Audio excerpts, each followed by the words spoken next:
Patricia. I stole your boyfriend. But hey, it's not my fault. It's what he wanted, so nothing I could do about it. Oh, so that's why I saw you earlier walking down Main Street with Dean, your arm wrapped around his. Makes sense now. Jealous, aren't you? Poor thing. But you know, stuff like this, it's always the one who gets dumped who's at fault. You must have disappointed him somehow. Maybe so, not that I really care. Oh, please, you can say you don't care all you want, but we both know you do. Bet you're sitting there biting the edge of a tissue right now, fighting back tears. That's not even remotely how I deal with things. And for the record, Dean and I already broke up. I'm fine.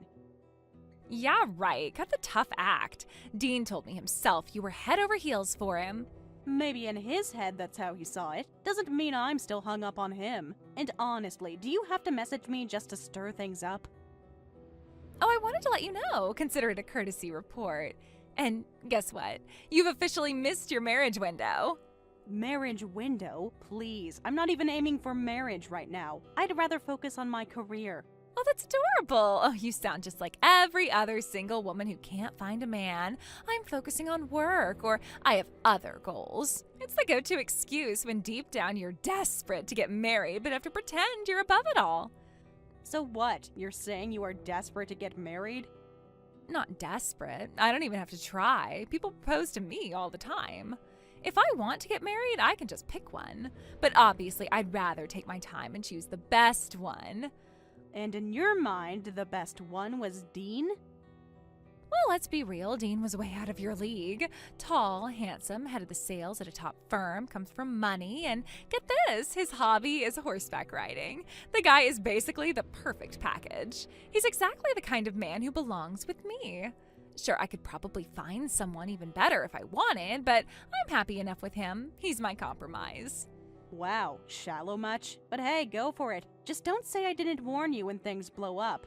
Oh, please, I don't need warnings from you. Dean and I are going to be happy together. In fact, we already filed the marriage license. Wait, what? Already? Well, obviously, if you're going to get married, might as well do it fast. And yes, we're having a wedding too. I'm sending out the invitations as we speak. This is insane. You've been with him for what, weeks? This pace is ridiculous. I was actually planning to surprise you with an invite in the mail, but since you caught us walking together, the surprise is ruined.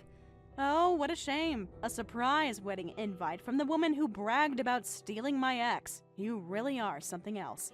And yet, I'll still be married before you. Makes me wonder who's really the mean one here. Still you. 1,000% you. If there was a national championship for pettiness and cruelty, you'd win. No, scratch that. The trophy would be modeled after you. Whatever, just make sure you don't spiral into a jealous breakdown when the big day comes. Might want to invest in a good sturdy handkerchief. And maybe you should invest in a mirror.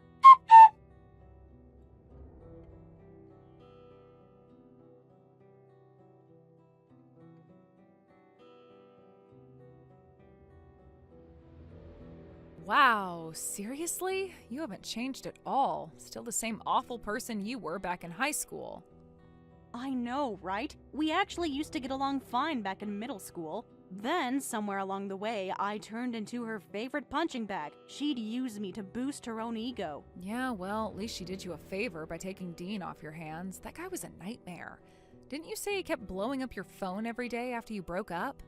Yep, every single day. Wouldn't take no for an answer. And on top of that, he still hasn't paid back the money he owes me. Total deadbeat. Is he still doing music? Or, pretending to?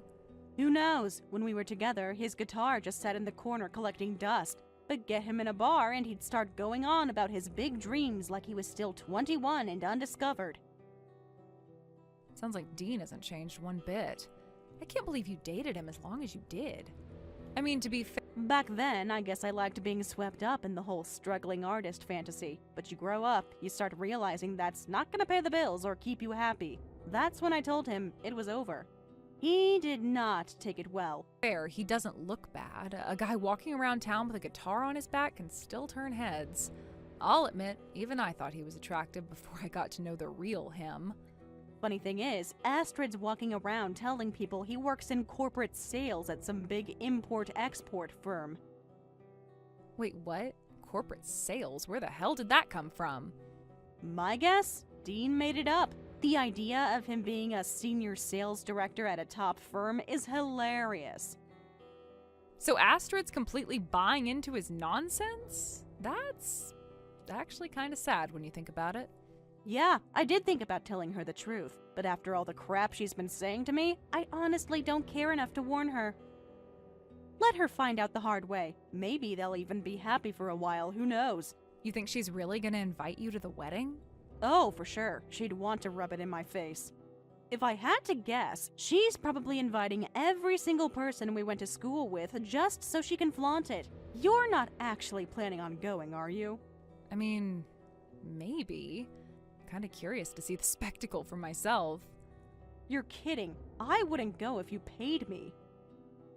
We'll see. I'm not saying I'd stay the whole time, but a front row seat to the train wreck? Oh, tempting. Just don't let her think you're there to support her. She twisted into some Faith came to watch me be happy because she's jealous narrative. Oh, I'm fully aware. If I go, it's for me. Pure entertainment. Well, can't say I wouldn't want updates if you do. You'll get them. Play by play.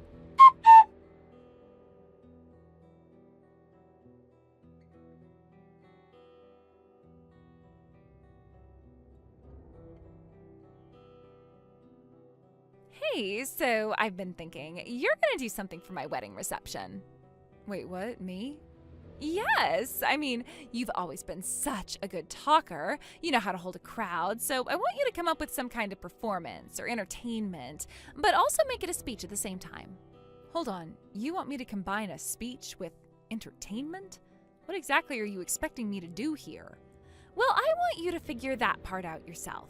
But, keep in mind, I want people to get to know more about me and Dean. That's the main point. Yeah, that's kind of vague, not exactly easy to plan around.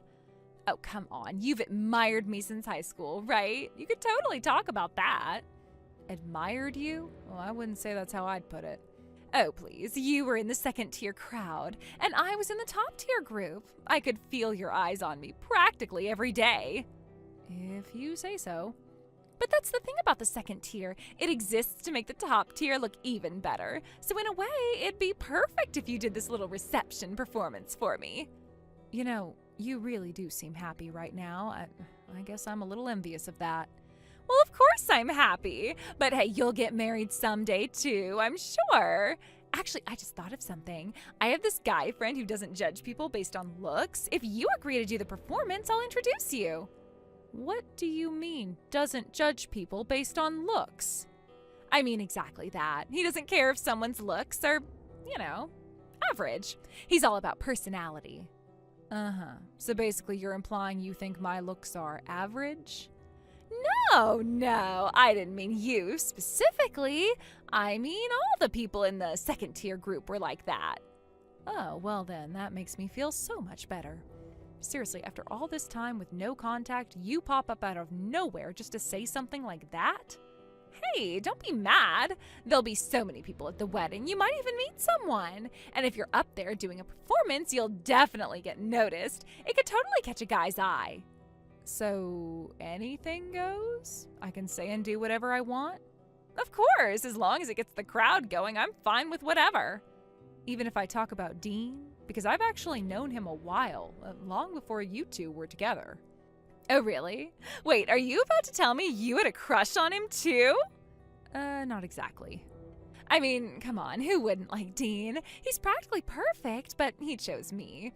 I've had guys of his caliber come after me plenty of times, but I was ready to settle down, so I said yes to him.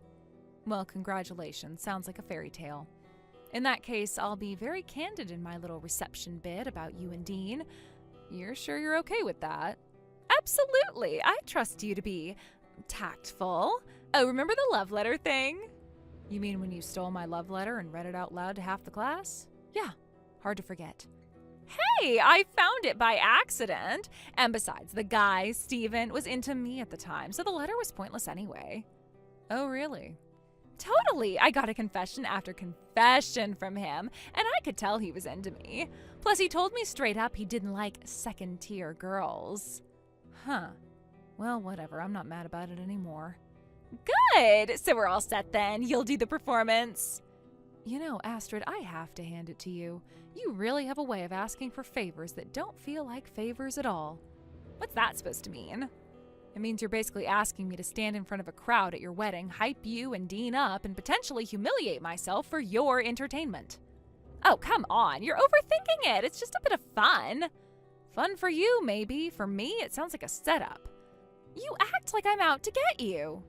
Astrid, you literally just told me I was second tier in high school and implied my looks were so average that you'd have to introduce me to a guy who ignores appearances. That's not... Okay, maybe that sounded bad, but I didn't mean it in a mean way. It's just the truth as I see it. Which somehow doesn't make it better. Look, you said yourself, I seem happy. Why not just help me celebrate? You'd be a part of my big day. And in return, I get... what exactly? A blind date with your doesn't care about looks friend? And the satisfaction of knowing you made my wedding unforgettable. You know what, Astrid? I'll think about it.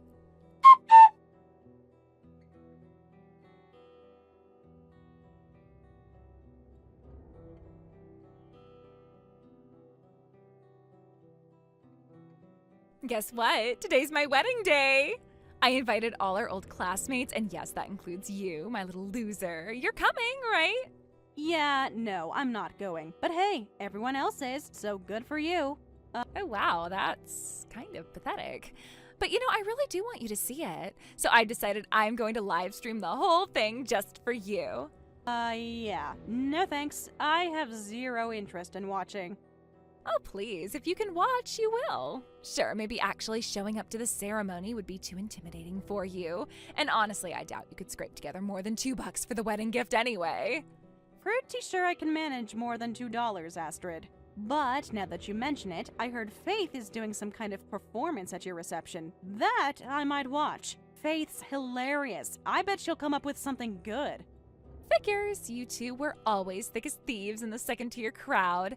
Faith says she's going to talk about how amazing I looked back in high school from her second-tier point of view. Uh-huh. Let's hope she actually says that.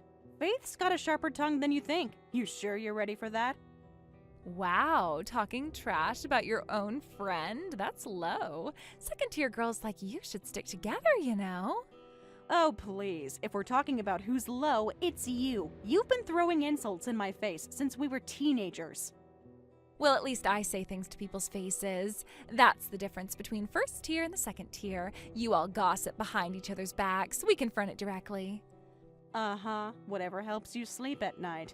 Why don't you focus on your wedding instead of texting me first thing in the morning? Kinda starting to feel like you're more interested in me than Dean. I'm sorry to disappoint you, but my brain just doesn't have a setting that lets me into second-tier people. So no, I don't like you in any way. Then maybe stop constantly starting conversations with me. It's exhausting, Astrid. You've been doing this since high school. Wow, so ungrateful. The first-tier me actually taking the time to talk to you, and you act like it's a burden. Fine, whatever. Just make sure you have a sturdy handkerchief handy so you can cry into it while you enjoy my wedding from afar. Oh, here we go again with the handkerchief thing.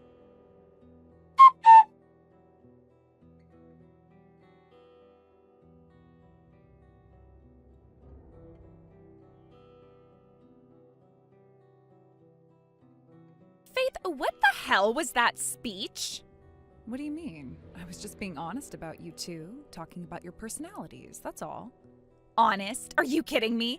Every single thing you said was complete garbage. Dean being some broke, debt-ridden wannabe musician. Don't make me laugh. He's a well-paid corporate sales guy at an international firm. Really? Did you see anyone at the reception today who looked like a coworker of his? In fact, did you see anyone from his side of the guest list? Dean's a lone wolf, okay? He told me he doesn't really socialize at work. That's why none of his coworkers came. Astrid, no. You are seriously getting played here. Dean is bad news. He's in serious debt, and from what Patricia told me, he owes her money too. He's just wormed his way into your life to use you. Honestly, it's not that different from a marriage scam. Don't even start with that. You sound ridiculous. This is exactly why second-tier girls are dangerous. So full of jealousy, they'll say anything to ruin someone else's moment. Then explain this. Watch the video I just sent you. Is this Dean? Yeah, hair's overgrown, beard all scruffy, right? This was him getting hauled off by the cops while doing a street performance with his guitar. Okay, and Dean told me himself that he used to be into music years ago, but he said he gave up that dream and has been working at his current company for the past 5 years. Working there for 5 years? Oh, that's funny, because this video was recorded only 6 months ago. Wait, what? Look at the digital news ticker in the background. If you actually read it, you'll see the headlines are from this year. That proves the footage is recent. Then maybe he's been working his corporate job during the day and still playing music at night. There's nothing inherently wrong with that. Oh, come on. You really think a high-ranking corporate sales manager walks around with overgrown hair, a patchy beard, and busks on the street until he's picked up by the police? Tell me what multi-million-dollar deals he's closing looking like that. Well, I mean, there are all kinds of people out there. Not everyone fits the cookie-cutter mold. Whatever, if you want to keep believing him, that's your business. But right now, I've got more pressing matters, like starting Reception Entertainment Part 2. Part 2? What exactly are you planning? Well, Part 1 was me talking about Dean. Now Part 2 will be all about you, how I've known you since high school, the kind of relationship we've had all the way up to today, and I'll be sharing it all in my next speech. Oh, absolutely not. You'll just twist everything into some humiliating story. I'm not letting you wreck my wedding any more than you already have. Well, if you don't let me speak, then the entire group of classmates who came today will just leave. Excuse me? Yeah, every single one of our old classmates here was looking forward to my speech. If you tell me I can't do it, we'll all walk out right now, and then poof, your guest list shrinks down to almost nothing. Please, you don't have that kind of influence. If you want to leave, be my guest. Everyone else will stay and enjoy themselves. Fine, then I'll just send a group text right now. Speech is canceled. The second they read it, they'll all stand up at once. You might want to keep an eye on the room because it should be quite the sight. Go right ahead.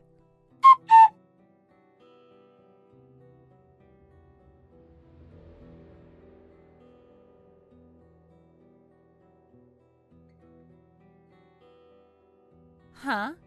Look around the room. See how everyone started grabbing their coats and bags all at once? They were here for my speech. That's how people wanted to hear it. Wait, stop! Fine, I'll let you do the speech. But you have to promise you won't say anything that drags us down. Don't humiliate me or Dean. Relax, I'm only going to say what's true. That's it. Somehow that doesn't make me feel better. Be specific, what are you planning to talk about? Our history, what you were like in school, how you treated people, how we ended up here today. And since facts matter, I'm going to need the projector. The projector? For what?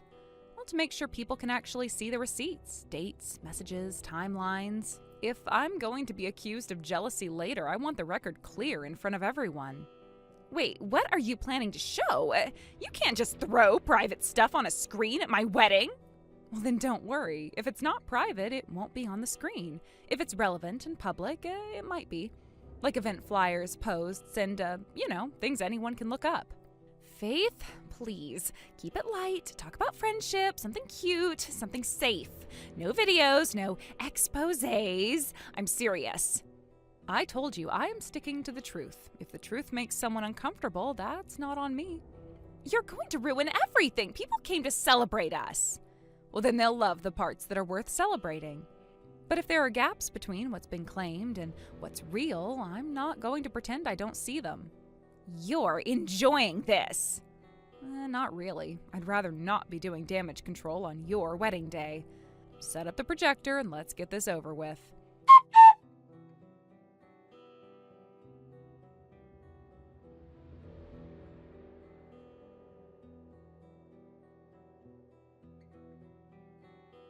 Well, that's it for me. My part's done, so I'm heading out. Congratulations, and good luck with the rest of your day. You have got to be kidding me. What the hell was that speech? What did you think? Pretty good, right? I thought the PowerPoint slideshow summing up all the times you've insulted me and our friends over the years really tied it together. It had some solid visuals, too. I told you not to say anything that would humiliate us. You gave me your word, and you broke it. That's just pathetic. No, I told you I'd only speak the truth, and I did. Every single thing I said was true. Do you have an actual complaint about that? Yes! Making me look like some spiteful, petty villain in front of all my guests? That's manipulative and low. Making you look that way? Astrid, you are that way. Come on, what kind of person addresses a wedding invitation to me with the envelope labeled for the second-tier crowd? It was a little joke, light humor. And besides, it's a fact you were second tier in school. I honestly couldn't care less about your little first tier and second tier fantasy hierarchy. But you went out of your way to insult Patricia, too. That's why I included every single message you sent her in my slides. You actually aired private messages in front of a crowd? That is disgusting. Oh, I'm sorry, are you the same person who once stole my love letter and read it aloud to an entire classroom? You don't get to cry about privacy now. Do you not hear yourself? Well, that was years ago. High school, it's ancient history. Dragging that up now is just childish. And yet you're still dragging up the whole first tier, second tier nonsense, aren't you? You repeat the same tired narrative over and over. Maybe take your own advice.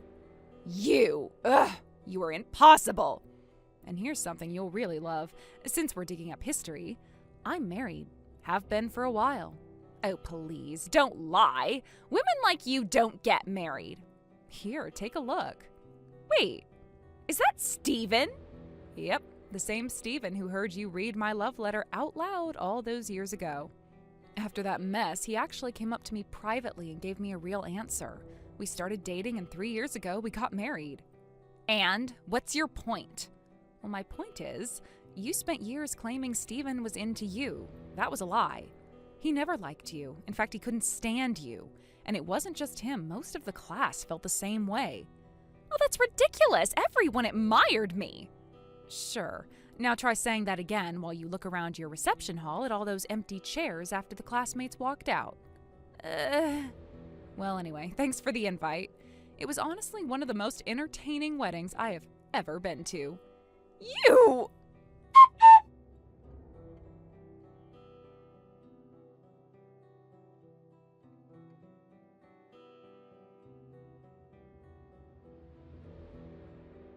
So, is your wedding just officially canceled now?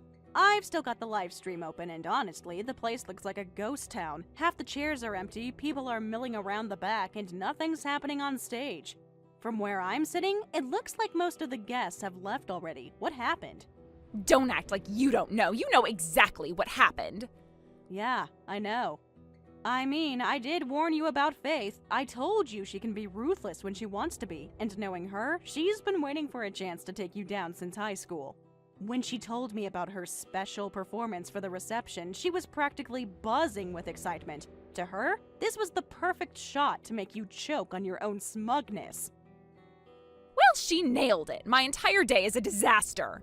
Dean vanished the second things started spiraling out of control, and my parents are furious with me, and the ceremony's completely stalled. And now I am staring at a mountain of bills for a wedding that's basically over. Tell me, Patricia, who exactly do you think is supposed to pay for all this? Realistically, you. The venue's not going to comp you because your maid of honor turned the reception into a roast. The caterer's not going to give you a discount because half your guests walked out, and I can't imagine the florist handing over those arrangements for free out of pity. This might sound cruel, but honestly, from my couch, this has been one of the most entertaining weddings I've ever attended. You think this is funny? You could have warned me about Dean. If I had known what kind of man he really was, none of this would have happened. Why would I do that? It's not my job to vet your relationships for you. And even if I had told you, let's be honest, you wouldn't have believed me. You would have hit me with your usual second-tier jealousy comment and told me I was bitter. That's not the point. Even if you thought I wouldn't believe you, you still should have told me. That's what decent people do. Decent people? Astrid, you've spent years mocking me and anyone else you consider below you. You never once treated me like a friend, so why exactly would I go out of my way to protect you from yourself?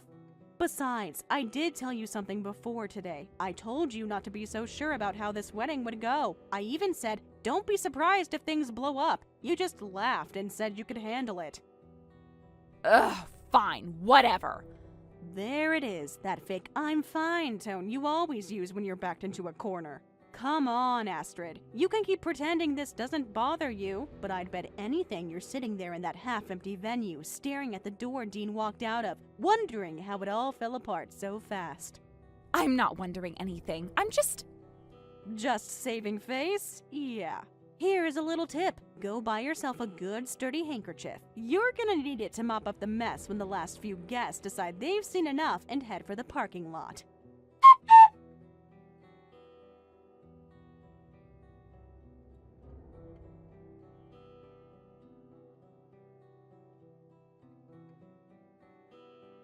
Astrid ended up shouldering the entire cost of the wedding alone after it was abruptly cancelled. Dean vanished, leaving her to face the fallout by herself. Her parents were furious with her, and there was no one willing to help with the payments. Consequently, she found herself burdened with debt. It's a harsh reality, especially considering the dreams she once held about that wedding day. Now, she's left not only with financial strain, but also with the crushing loneliness that comes from being abandoned by the very people she once trusted. What's even more painful is that her classmates, who she might have expected to support her in her time of need, offered no help. Astrid had believed that she was well respected among them, that they admired her. But reality proved otherwise. Left to fend for herself, she now lives in solitude, and one can only wonder what goes through her mind as she faces each day alone. The bravado she once had has faded, replaced by the weight of debt and isolation. Despite all this, Astrid is trying to rebuild her life. She's focusing her energy on paying off her debts while simultaneously diving into the world of dating in hopes of finding a fresh start. However, her efforts are complicated by the fact that the footage of the wedding cancellation, which was streamed online, has gone viral. Many people now recognize her face, and the viral nature of the video has made it difficult for her to maintain any semblance of privacy. It's hard to imagine how one could find happiness and genuine connection under such scrutiny. Even without the video circulating, it's questionable how many would still want to marry someone who's been through such public hardship. The stigma and gossip attached to her situation create invisible barriers, making her path to happiness and stability even more daunting. Meanwhile, Dean's situation is no better. After being pursued by debt collectors, he was caught and forced into grueling manual labor. It's a hard lesson about the consequences of evading responsibility. I can only hope that Dean manages to save enough money from this difficult work so that he can repay me as soon as possible.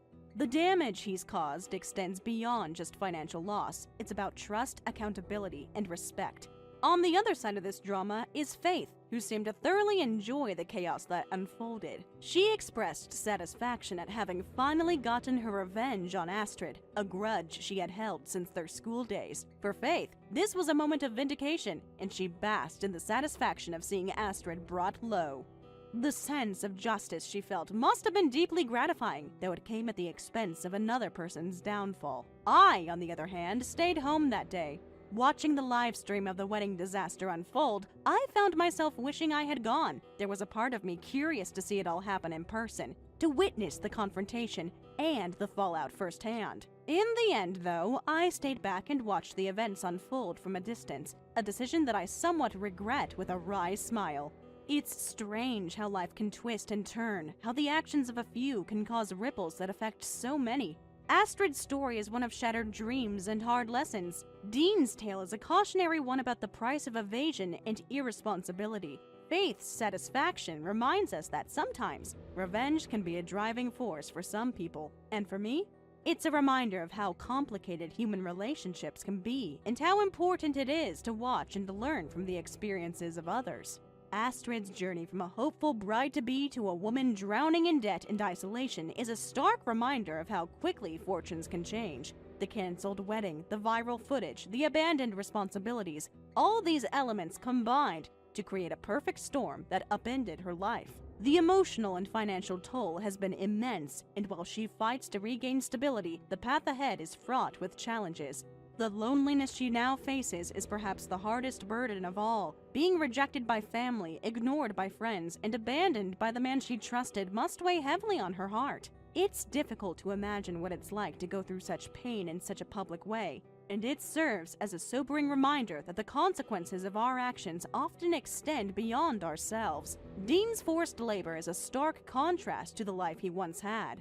The debt collector's pursuit of him shows that there are no easy escapes from responsibility. His physical toil is a punishment for the choices he made, and it's a lesson in accountability. I hope that through this hardship he learns the value of taking responsibility and making amends. Faith's glee at Astrid's misfortune is a reminder of the complex human emotions that often underpin our relationships. Revenge may bring temporary satisfaction, but it's important to consider the long-term consequences of such actions, not just for the person being targeted, but for the one seeking retribution as well. For me, watching from the sidelines, it's a lesson in restraint and perspective. I chose not to be part of the spectacle, but I couldn't help feeling the pull of curiosity and regret. Sometimes, the drama of others' lives can teach us the most about our own choices and values. Thank you for watching and listening. We hope you enjoyed the video. Don't forget to like this video and subscribe. Also, feel free to leave a comment about what you thought of the story. We look forward to seeing you at the next story.